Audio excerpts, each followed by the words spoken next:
Sige, linawin natin. Ano ang 911? Ang 911 ay isang facility na pwedeng matawagan ng ating mga kababayan na nangangailangan ng tulong. Libre ba ang pagtawag sa 911?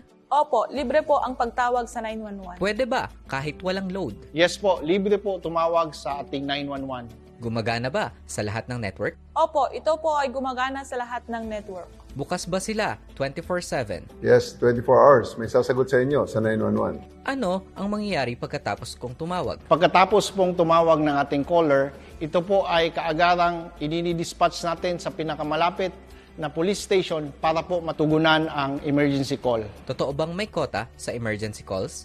Wala pong kota ang emergency calls. May 911 ba sa buong Pilipinas? Yes, covered ng 911 ang buong Pilipinas.